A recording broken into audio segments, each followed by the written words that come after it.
Welcome to all of you. आप सभी का स्वागत है ज्योग्राफी की इस तीसरी क्लास में। और इससे पहले हमने जो दो क्लासेस हुई है उनमें सबसे पहली क्लास में ब्रह्मांड के विज्ञान के बारे में पढ़ा, कॉस्मोलॉजी के बारे में पढ़ा, और उसके बाद दूसरी क्लास में हमने पढ़ना स्टार्ट किया था सौर मंडल या सौर परिवार के बारे में। सौर मंडल या सौर परिवार जिसका मुखिया सूर्य होता है। हमने सूर्य के बारे में बहुत सारी चीज़ें पढ़ी लास्ट क्लास में। और सबसे पहले हमने ये देखा कि अब तो हम ये मानते हैं कि सौर मंडल या सौर परिवार का मुखिया सूर्य है और बाकी के सभी ग्रह सूर्य के चारों ओर चक्कर लगाते हैं। लेकिन पहले ऐसा माना जाता था कि केंद्र में पृथ्वी है और बाकी के सारे ग्रह और साथ में सूर्य भी पृथ्वी का चक्कर लगाता है। लेकिन सबसे पहले कॉपरनिकस नामक वैज्ञानिक ने ये बताया कि केंद्र में पृथ्वी नहीं बल्कि सूर्य है। तो कॉपरनिकस ने ये प्रमाणित किया कि सूर्य जो है वो केंद्र में है और बाकी के जो ग्रह हैं पृथ्वी के साथ सूर्य के चारों ओर परिक्रमा करते हैं। तो ये बात तो क्लियर हो गई कि केंद्र में तो सूर्य है और बाकी के ग्रह सूर्य के चारों ओर परिक्रमा करते हैं। फिर ये क्वेश्चन आया कि परिक्रमा करते हैं तो कैसे करते हैं, उनका परिक्रमा पथ क्या है।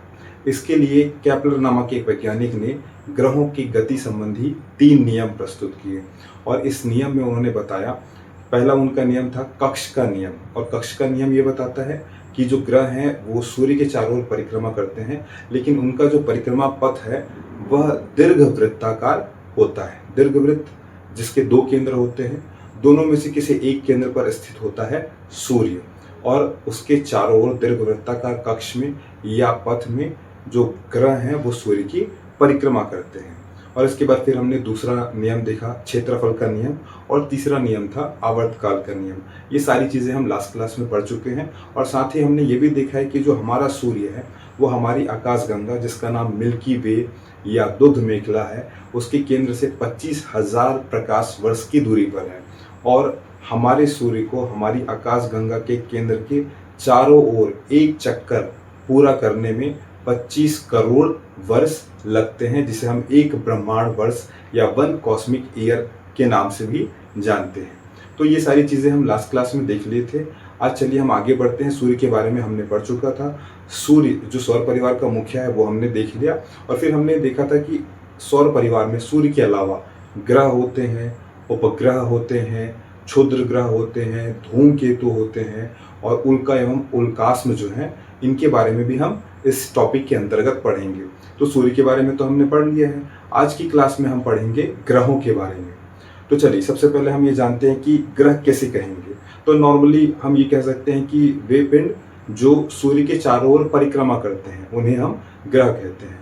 और हमारी पुरानी जानकारी के अनुसार ग्रहों की संख्या, पुरानी मान्यताओं के अनुसार ग्रहों की संख्या 9 मानी गई थी। लेकिन उसके बाद सन 2006 में IAU अर्थात इंटरनेशनल एस्ट्रोनॉमिकल यूनियन अर्थात अंतरराष्ट्रीय खगोलीय संघ ने कुछ पैमाने तय किए, कुछ क्राइटेरिया तय किया कि किसे हम ग्रह कहेंगे और किसे ग्रह नहीं कहेंगे। तो उन क्राइटेरिया जो भी तय किया गया था उसके आधार पे एक जो ग्रह था, हमारा जो 9वां ग्रह था प्लूटो या यम, उसे ग्रहों की श्रेणी से बाहर कर दिया गया। अब उसे क्यों बाहर कर दिया गया होगा? तो एक्चुअली में एक क्राइटेरिया तय किया गया था कि हम ग्रह केवल उसे ही कहेंगे जो किसी दूसरे ग्रह के परिक्रमा पथ को ना काटे, अर्थात क्रॉस ना करे। लेकिन जो प्लूटो है, प्लूटो जो पहले ग्रह माना जाता था, वह अपने से पहले आने वाले ग्रह वरुण के परिक्रमा पथ को क्रॉस करता था, काटता था, और इसीलिए प्लूटो को सन 2006 में ग्रहों की श्रेणी से बाहर कर दिया गया। तो अब अगर हम कहें तो हमारे ग्रहों की संख्या कितनी बची है? तो 8।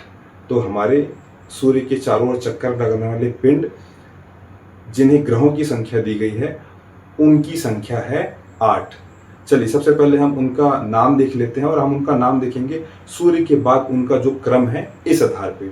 तो सूर्य के सबसे पास में या नज़दीक में जो ग्रह है वो है बुध, और बुध के बाद आता है शुक्र ग्रह, शुक्र के बाद आता है हमारी पृथ्वी, पृथ्वी के बाद आता है मंगल, मंगल के बाद बृहस्पति, बृहस्पति के बाद शनि, शनि के बाद अरुण, और आखिरी में आता है वरुण।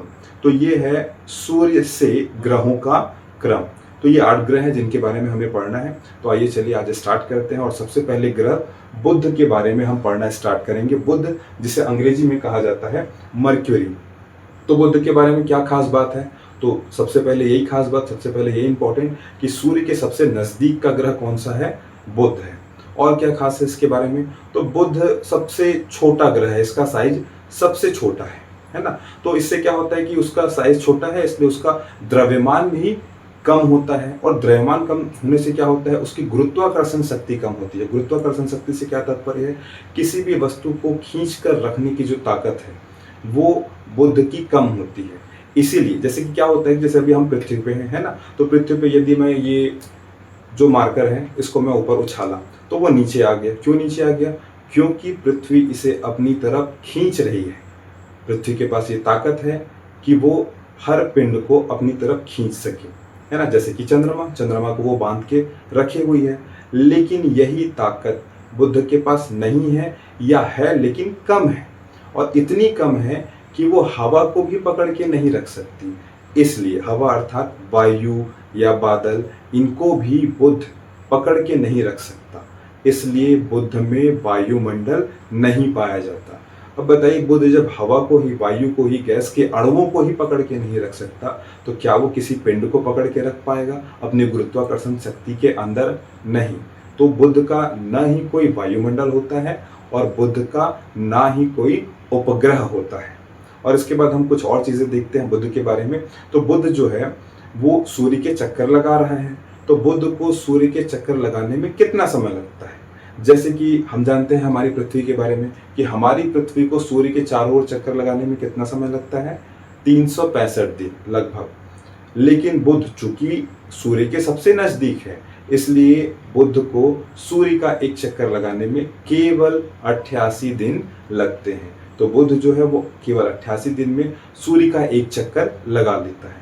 अर्थात यदि हम बुध पे चले जाएं तो वहाँ एक वर्ष केवल 88 दिन में कंप्लीट हो जाएगा। हमारे यहाँ एक वर्ष 365 दिन का होता है, तो वहाँ एक वर्ष कितने का होगा? 88 दिन का, क्योंकि बुध सूर्य की एक परिक्रमा 88 दिन में पूरी कर लेगा। और क्या खास बात है सुनिएगा। चूंकि हमने अभी देखा कि बुध में क्या नहीं होता, तो बुध में वायुमंडल नहीं होता, है ना, क्योंकि उसकी गुरुत्वाकर्षण शक्ति बहुत कम होती है। होती तो है लेकिन बहुत कम होती है। तो इससे क्या नुकसान होता है, इसको ध्यान से सुनिएगा। आगे हम पढ़ने वाले हैं ऐसे बड़े बड़े पिंडों के बारे में जो सौरमंडल में यूं ही इधर उधर घूम रहे हैं। तो क्या होता है कि कभी कभी ये जो पिंड है ना, वो किसी ग्रह के पास में आ जाते हैं और ग्रह से टकरा जाते हैं। तो ग्रह से टकराते हैं तो क्या होता है? तो फॉर एग्जाम्पल जैसे अभी हम चर्चा कर रहे थे पृथ्वी के बारे में, है ना, तो पृथ्वी की गुरुत्वाकर्षण शक्ति ज़्यादा होती है। मैंने वो एग्जाम्पल देके बताया, जैसे मैंने ये मार्कर पेन ऊपर फेंका, ये आ गया नीचे। क्यों नीचे आ गया? क्योंकि पृथ्वी इसको अपनी तरफ खींच रही है। वैसे ही बहुत सारे गैस, बादल, इन सबको पृथ्वी अपनी तरफ खींच के बांध के रखती है और उसे कहा जाता है पृथ्वी का वायुमंडल। तो होता क्या है कि जब भी कोई पिंड जो सौरमंडल में इधर उधर भटक रहा है, ये पृथ्वी से टकराने वाला होता है, तो जैसे ही वो पृथ्वी के वायुमंडल में प्रवेश करता है, तो पृथ्वी के वायुमंडल में है वायु, गैसें, तो वो जो पिंड है जो बाहर से आ रहा है, जो बहुत बड़ा पिंड होता है ना, तो वो पिंड जब पृथ्वी के वायुमंडल में प्रवेश करता है तो वायुमंडल में होता है घर्षण। घर्षण की प्रक्रिया होती है। जो पिंड जो पृथ्वी के वायुमंडल में अंदर आया और जो हमारे वायुमंडल में वायु है, उनके बीच में होता है घर्षण। और घर्षण से ऊष्मा उत्पन्न होती है और उस ऊष्मा के कारण कई बार उस पिंड में आग लग जाता है। और आग लगने के कारण वो जो पिंड है, बड़ा पिंड जो होता है, वो टूट जाता है, बिखर जाता है, धूल के रूप में बिखर जाता है। तो वो जो पिंड जो पृथ्वी से टकराने वाला था, वो सतह से टकराने से पहले ही हवा में ही नष्ट हो गया। कभी कभी ऐसा होता है कि हवा में नष्ट होने के बाद भी छोटे मोटे टुकड़े बच जाते हैं, वो पृथ्वी से आके टकरा भी जाता है। इसके बारे में आगे हम पढ़ेंगे, जिन्हें उल्कास्म कहते हैं। लेकिन अक्सर ये होता है कि ये जो पिंड होते हैं, जिन्हें हम उल्का भी कहते हैं, वो पृथ्वी के वायुमंडल में ही नष्ट कर दिए जाते हैं। लेकिन अभी हम पढ़ रहे हैं बुध के बारे में, और बुध के बारे में मैंने आपको बताया कि बुध का कोई वायुमंडल नहीं होता। तो यदि कोई पिंड, यदि कोई उल्का बुध से टकराने वाला है, बुध की सतह पे आने वाला है, तो बुध की सतह को उस पिंड से बचाने वाला कोई नहीं है, किसी भी प्रकार का कोई वायुमंडल नहीं है। तो वो पिंड, बाहरी पिंड, खगोलीय पिंड सीधे आके बुध की सतह से टकरा जाता है, जिससे बुध में बहुत बड़े बड़े गड्ढे बन जाते हैं। और सेम ऐसा ही होता है हमारी पृथ्वी के उपग्रह चंद्रमा में। क्योंकि चंद्रमा का भी अपना कोई वायुमंडल नहीं है, क्योंकि चंद्रमा का भी गुरुत्वाकर्षण बहुत कम होता है, इसलिए चंद्रमा से भी जब भी कोई उल्का पिंड टकराता है तो चंद्रमा में बड़े बड़े गड्ढे बन जाते हैं। इन गड्ढों को अंग्रेजी में क्रेटर कहा जाता है। और ऐसे ही गड्ढे पाए जाते हैं कहाँ? बुध की सतह पर। दोनों में कंडीशन सेम है, न ही चंद्रमा में वायुमंडल है और न ही बुध में वायुमंडल है जो बाहर से आने वाले किसी पिंड को रोक पाए। इसलिए चंद्रमा और बुध दोनों में बड़े बड़े गड्ढे दिखाई देते हैं, जिन्हें क्रेटर भी कहते हैं।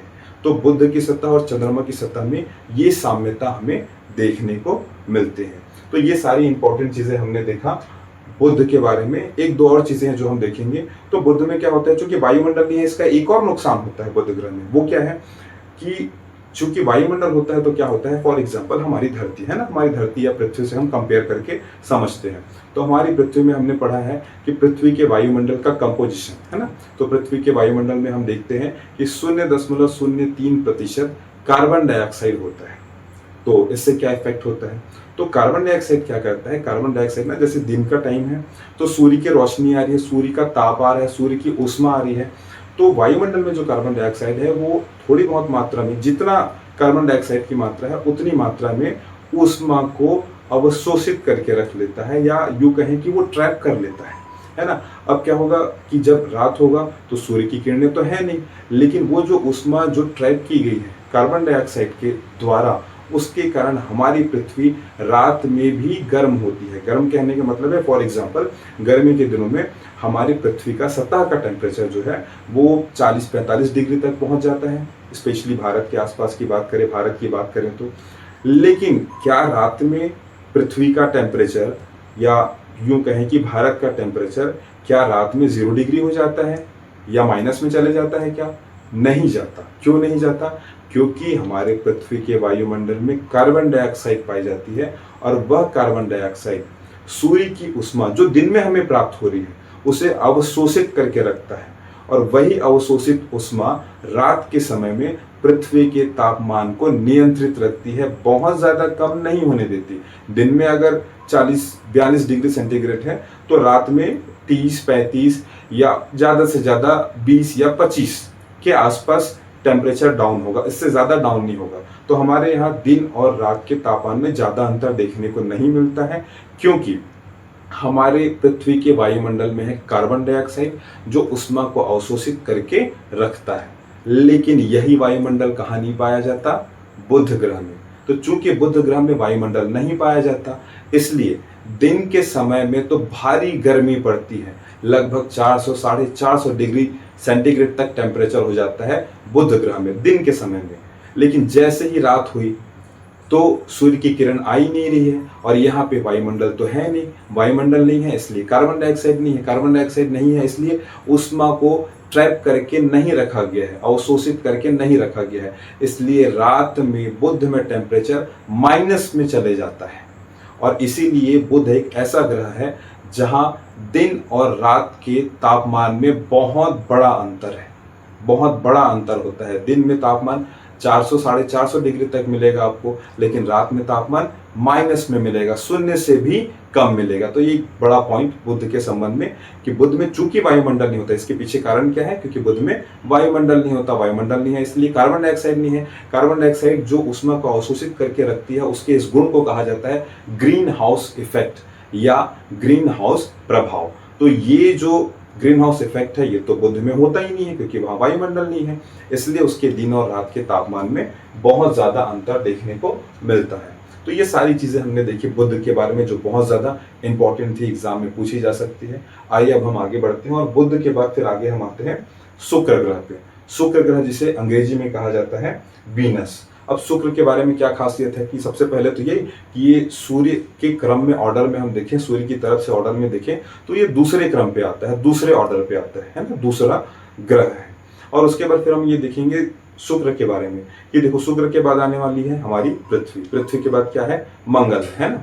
तो पृथ्वी के एक साइड में शुक्र है पृथ्वी के एक साइड में शुक्र है और दूसरे साइड में मंगल है ना। मतलब पृथ्वी के नजदीक में दो ग्रह हैं, एक शुक्र और दूसरा मंगल। फॉर एग्जाम्पल मैं पृथ्वी हूँ तो मेरे एक साइड हो गया शुक्र और दूसरे साइड क्या है, मंगल। तो दोनों तो नजदीक है ना। लेकिन इन दोनों में कौन हमारे सबसे ज्यादा नजदीक है? तो पृथ्वी के सबसे ज्यादा नजदीक का जो ग्रह है वो है शुक्र, ना कि मंगल। तो ये एक फैक्ट हो गया।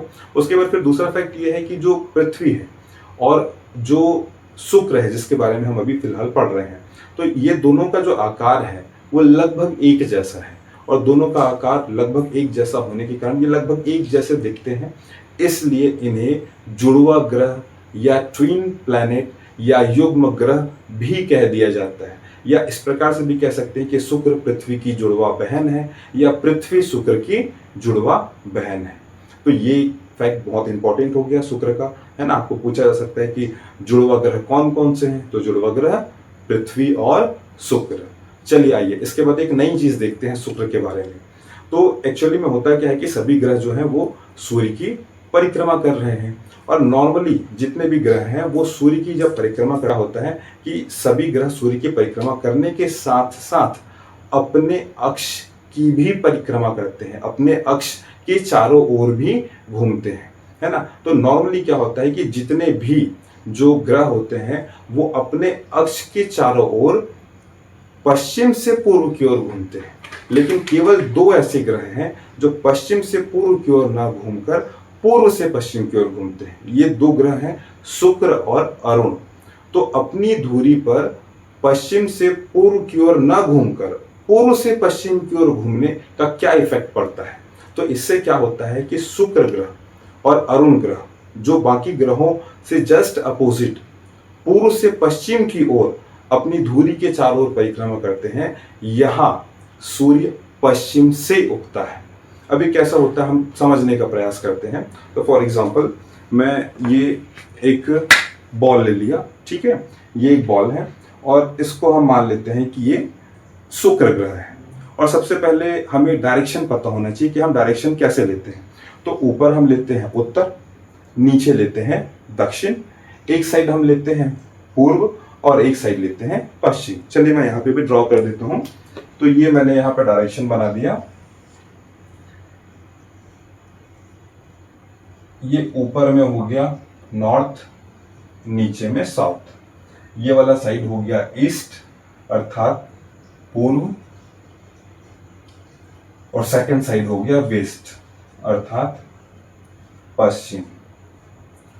तो ये अभी हमारा काम है पूर्व से और पश्चिम से। तो ये शुक्र ग्रह है और आप मेरे फेस को, है ना, मेरे सिर को आप सूर्य एज्यूम कर लीजिएगा थोड़ी देर के लिए।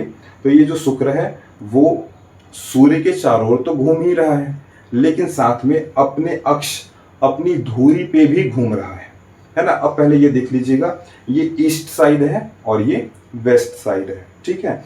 अब आप एज्यूम कर लीजिए कि ईस्ट साइड में कोई व्यक्ति है या आप ही हैं, चलिए यहाँ पे, ठीक है। तो ईस्ट में एक व्यक्ति है और ये मैंने डायरेक्शन बनाया हुआ है कि जैसे कि अभी मैंने बताया कि जो शुक्र ग्रह है वह अपनी धुरी पे पूर्व से पश्चिम की ओर घूमता है। मतलब ये इस तरीके से रिवॉल्व करेगा, ये इस तरीके से रिवॉल्व करेगा, ठीक है। तो पूर्व से पश्चिम की ओर घूमता है और सामने में है सूर्य, ठीक है। तो अभी हम ये वाली कंडीशन ले लेते हैं। तो ये जो ईस्ट में, ये जो ईस्ट है वहां पे ये जो व्यक्ति है, तो अभी फिलहाल सूर्य की किरणें उस तक नहीं पहुंच पा रही है, तो वहां पे है अंधेला। अंधेला है मतलब रात है। अब ये जो शुक्र है वो ईस्ट टू वेस्ट अर्थात पूर्व से पश्चिम की ओर रिवॉल्व होगा। अब जैसे जैसे शुक्र अपनी धुरी पे पूर्व से पश्चिम की ओर घूमेगा, तो अब देखिए, अब ये ईस्ट जहां पे था, जहां पे हमने एक व्यक्ति का निशान बनाया हुआ है, अब उस पे सूर्य की किरणें पड़ेंगी, है ना। सूर्य की किरणें पड़ेंगी, पहली किरण पड़ेगी तो उसे लगेगा कि अब क्या हो रहा है, सवेरा हो रहा है। लेकिन उसके लिए सूर्य की किरणें कौन से डायरेक्शन से आ रही है, उसके लिए मैं कौन से डायरेक्शन में खड़ा हूं या सूर्य कौन से डायरेक्शन में है, वेस्ट डायरेक्शन अर्थात पश्चिम। तो इस व्यक्ति के लिए सूर्य की किरणें कहां से आ रही है, पश्चिम से आ रही है। इस व्यक्ति के लिए सूर्य कौन से डायरेक्शन में है, पश्चिम के डायरेक्शन में है। इसलिए शुक्र ग्रह पे जो व्यक्ति है उसे लगेगा कि सूर्य कहां से उग रहा है, पश्चिम से उग रहा है। तो ये एक इंपॉर्टेंट फैक्ट हो गया। हमारी पृथ्वी और अन्य जो ग्रह हैं उनमें सूर्य पूर्व से उगता है, लेकिन शुक्र ग्रह में और अरुण ग्रह में, इन दोनों ग्रहों में, चूंकि ये दोनों ग्रह पूर्व से पश्चिम की ओर रिवॉल्व होते हैं अपनी धुरी पे, अपनी एक्सिस पे, इसलिए इन दोनों ग्रहों में सूर्य पश्चिम से उगता है। तो ये बहुत इंपॉर्टेंट चीज हो गई शुक्र ग्रह के बारे में। आगे चलिए, आगे हम और देखते हैं और क्या इंपॉर्टेंट है शुक्र ग्रह में।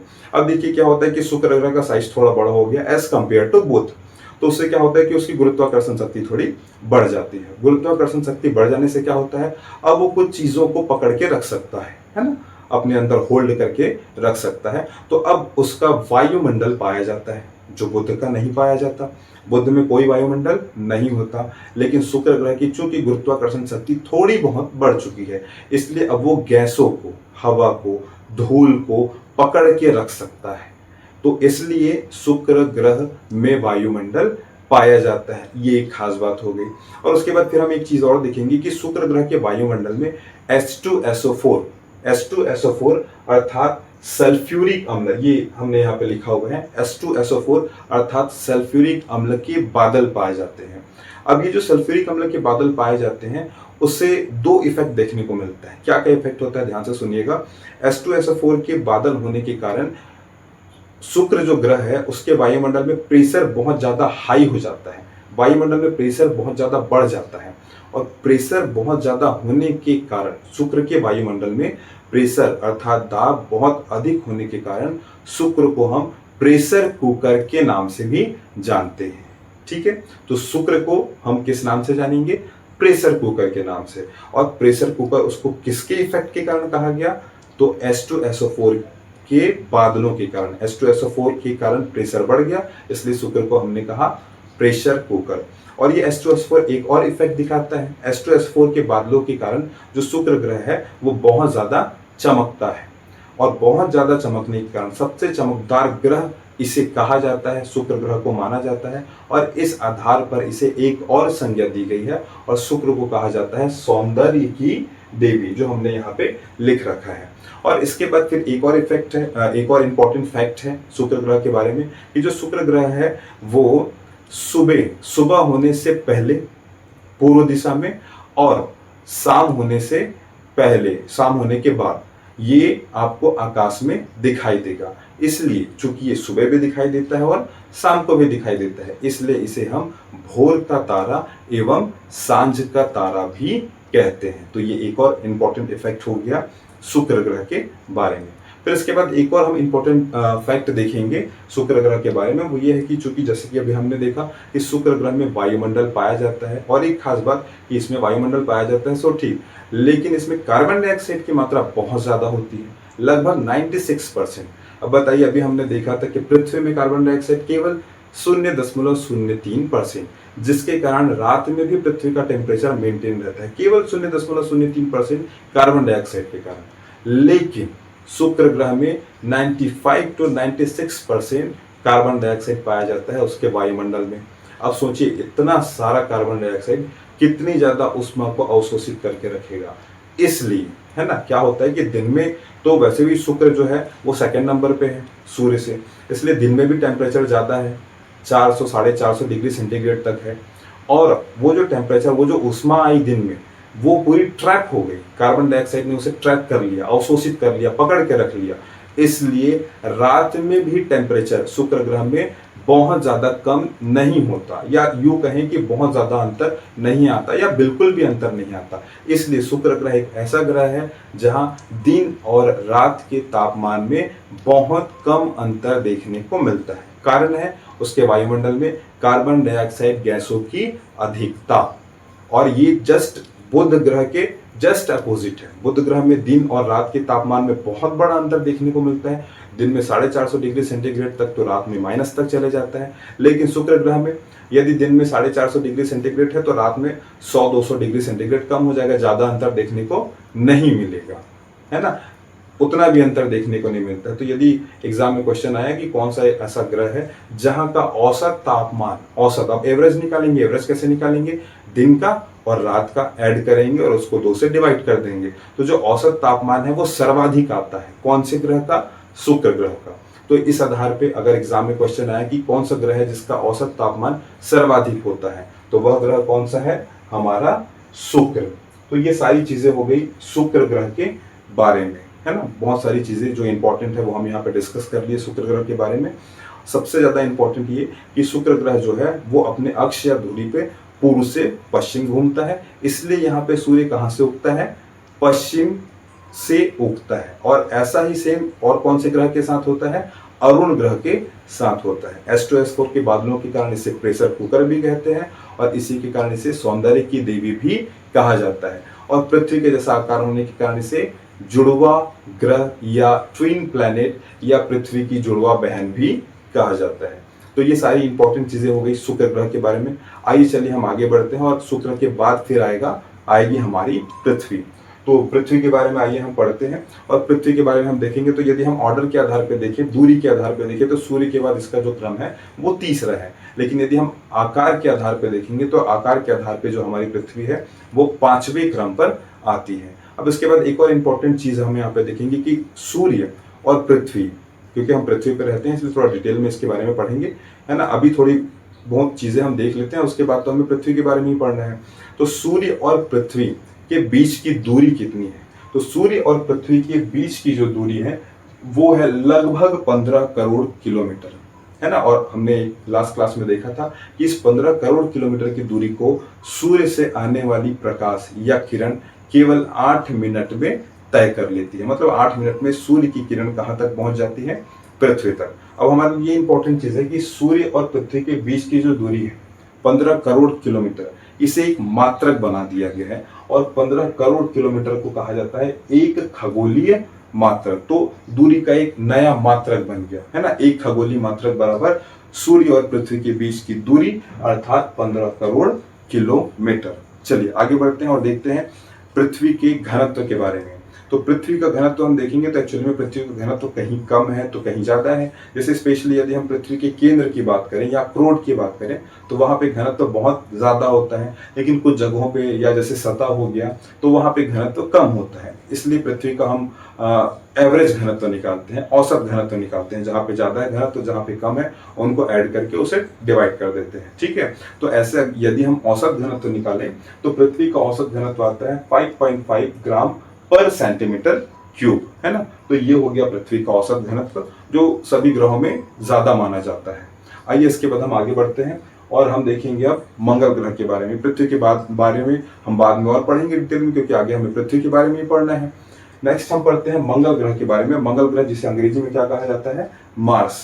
और मंगल ग्रह की खास बात क्या है, एक तो यदि हम देखें कि क्रम के आधार पर देखें तो ये चौथे नंबर पर आता है। और क्या खास बात है, तो जो मंगल ग्रह है उसके वायुमंडल में, अब सबका वायुमंडल पाया जाएगा, है ना। फिर से मैं रिपीट करा देता हूं कि भाई जो बुध था, चूंकि उसकी गुरुत्वाकर्षण शक्ति बहुत कम थी इसलिए उस पर कोई वायुमंडल नहीं पाया जाता, है ना। और ना ही कोई उसका उपग्रह होता है। बुध का वायुमंडल ही नहीं है, वो हवा को पकड़ के नहीं रख पा रहा है, तो किसी पिंड को उपग्रह के रूप में पकड़ के कहाँ रख पाएगा। तो बुध का ना ही वायुमंडल ना ही कोई उपग्रह।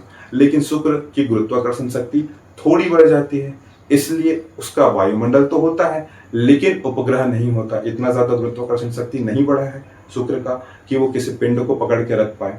इसके बाद फिर जब हम आएंगे पृथ्वी में, तो पृथ्वी की खास बात कि उसका वायुमंडल भी होता है और उपग्रह भी। पृथ्वी का एक प्राकृतिक उपग्रह है जिसे हम चंद्रमा के नाम से जानते हैं। तो जैसे जैसे अब हम आगे बढ़ते जाएंगे गुरुत्वाकर्षण शक्ति आगे बढ़ती जाएगी। तो जब हम अब आएंगे मंगल, है ना, तो मंगल जो होता है तो उसका वायुमंडल तो होता ही है और साथ में उपग्रह भी होते हैं, और वो भी एक नहीं दो उपग्रह पाए जाते हैं मंगल ग्रह के, जिनमें से एक को कहा जाता है फोबोस और दूसरे को कहा जाता है डीमोस। और एक और खास बात देखेंगे कि जो मंगल ग्रह है उसमें लोहे के ऑक्साइड या फेरिक ऑक्साइड की धूल पाई जाती है। क्योंकि लोहे का ऑक्साइड है, लोहा जिसका कलर धूसर होता है या डार्क होता है ना, या लाल होता है, रेडिश होता है। तो लोहे के ऑक्साइड अर्थात फेरिक ऑक्साइड की धूल पाए जाने के कारण बहुत बड़ी मात्रा में ये धूल पाई जाती है कहाँ, मंगल ग्रह पे। इसलिए दूर से देखने पर वह लाल कलर का दिखता है मंगल ग्रह, इसलिए मंगल ग्रह को लाल ग्रह के नाम से भी जाना जाता है। एक बार फिर से रिपीट कर लेते हैं जो चीजें मैच करती है उसको, है ना। प्रेशर कुकर किसे कहा जाता है, शुक्र ग्रह को। सौंदर्य की देवी किसे कहा जाता है, शुक्र ग्रह को। लाल ग्रह किसे कहा जाता है, मंगल ग्रह को। और इस मंगल ग्रह के बारे में हमने देखा कि इसके दो उपग्रह हैं, एक को कहा जाता है फोबोस और दूसरे को कहा जाता है डीमोस। ठीक है। एक और इम्पॉर्टेंट चीज मंगल ग्रह के बारे में कि मंगल ग्रह की जो सबसे ऊंची चोटी है उसका नाम है निक्स ओलंपिया। निक्स ओलंपिया। तो ये जो निक्स ओलंपिया है वो क्या खास है इसके बारे में कि जो हमारे यहाँ जो मतलब पृथ्वी की जो सबसे ऊंची चोटी है माउंट एवरेस्ट, तो ये जो निक्स ओलंपिया है वो पृथ्वी की सबसे ऊंची चोटी माउंट एवरेस्ट से भी 3 गुना ज्यादा बड़ी है या 3 गुना ज्यादा ऊंची है। तो ये खास बात है किसकी, निक्स ओलंपिया की। फिर यदि हम देखें कि मंगल ग्रह सूर्य के चक्कर लगाने में कितना समय लेती है, तो हमने पृथ्वी के बारे में देखा था, है ना। पृथ्वी के बारे में हमें पता ही है नॉर्मली कि 365 दिन लगते हैं। बुध के बारे में हमने देखा कि बुध को 88 दिन लगते हैं सूर्य की एक परिक्रमा पूरी करने में, और शुक्र ग्रह को लगते हैं 225 दिन सूर्य की एक परिक्रमा पूरी करने में, पृथ्वी को 365 दिन। अब देखिए जैसे जैसे दूरी बढ़ते जा रही है ना, तो सूर्य की परिक्रमा पूरी करने में, एक परिक्रमा पूरी करने में लगने वाला समय बढ़ते जा रहा है। सबसे पास में है बुध, तो उसको लगे केवल 88 दिन। उसके बाद आता है शुक्र, तो शुक्र के लिए परिक्रमा का जो समय है वो बढ़ गया 88 से बढ़ गया हो गया 225। उसके बाद आती है पृथ्वी, तो पृथ्वी का परिक्रमा पथ और बड़ा हो गया, तो पृथ्वी को लगते हैं 365 दिन। अब उससे भी बाद आ रहा है मंगल, तो मंगल का तो और ज्यादा समय लगेगा, और मंगल को पृथ्वी से लगभग दुगना समय लगता है 687 दिन।